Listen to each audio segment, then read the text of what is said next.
फक्त 2 महिन्यात आपल्या पेडणे लाईव्ह डिजिटल चॅनलला मिळालंय तुमचं प्रेम आणि साथ। आता अजून अपडेट्स, बातम्या आणि धम्माल व्हिडिओसाठी लाईक करा, शेअर करा आणि सबस्क्राइब करा। पेडणे लाईव्ह, तुमचा आवाज, तुमचं व्यासपीठ। पेडणे लाईव्ह।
आज आम्ही इथं नईबाग राष्ट्रीय महामार्गावर जे जंक्शन आहे या जंक्शनवर आहोत आणि 5-6 महिन्यापूर्वी इथं सिग्नल जे रस्ता विभागाने सिग्नल बसवलेला आहे। मात्र या ठिकाणी वारंवार मागणी करूनही जो हायमास्ट पाहिजे, जे विजेची सोय पाहिजे, दिवे पाहिजे, त्याची सोय अजूनही सरकार करू शकलं नाही। त्यामुळे या ठिकाणी मोठ्या प्रमाणात वाहन चालकांना अडचणी येत आहे। या ठिकाणी अनेक वेळा ज्या म्हशी गायी या भागातून रस्त्यातून ये जा करतात, त्याच्यामुळे अपघात होऊन अनेक जखमी झालेले आहेत। 1-2 मृत्यू या जंक्शनवर झालेले आहेत। त्यामुळे माझी सरकारकडे मागणी आहे की या जंक्शनवर तातडीने हायमास्ट बसून जो अंधार पडतो त्या ठिकाणी उजेड घालावा, तसेच या ठिकाणी ज्या वाहतुकीच्या समस्या निर्माण होतात त्याचाही त्यांनी निराकरण करावं अशी या माध्यमातून मी मागणी करतो।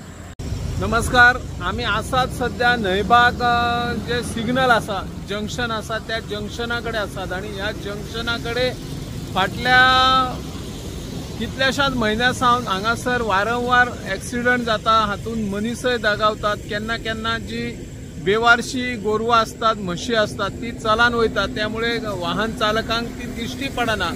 हांगर सिग्नल आसा आणि हो राष्ट्रीय महामार्ग, ह्या राष्ट्रीय महामार्गाचेर कसल्याच प्रकारची लायटीची सोय केलेली ना। त्या खातीर सरकारान हांगासर हायमॅक्स बसोवपाचे आणि रस्त्याचेर हायवेचेर सगळीकडे लायट घालून जे रातच्यो गाडयो बिडयो वयतात किंवा जी जनावरां वयतात ती जनावरां दिश्टी पडनासता, ती तांकां गाडयेकारांक दिसोंक जाय आणि तातूंतल्यान ॲक्सिडंट जावचो ना हाची जबाबदारी सरकारान घेवची गरज आसा। सरकार व्हडा प्रमाणान सिग्नलां बसयता, पूण त्या सिग्नलां केन्ना केन्ना चलना व्यवस्थित। हांगासर सिग्नल बसयल्ले आसा पूण हांगासर तशा प्रकारची लायट ना। आमी जर पळयता सगळीकडे जर लायट दिश्टी पडना, तेन्ना 4 रस्त्यासून गाडयो खंयच्यान येतात, खंयच्यान वयतले हे केन्ना केन्ना कळना। पूण जी काळोखान जी गोरवां असता किंवा म्हशी वयतात, त्या म्हशींचेरूय जायते फावटी हांगासर ॲक्सिडंट जाल्ले आसा, मनीसूय दगावल्ले आसा आणि अशे अपघात जावचे न्हू हेचे खातीर सरकारान दखल घेवची आणि बेगोबेग हांगासर लायटीची सोय करची अशी ह्या माध्यमांतल्यान आमी मागणी करता। हांव निवृत्ती शिरोडकर।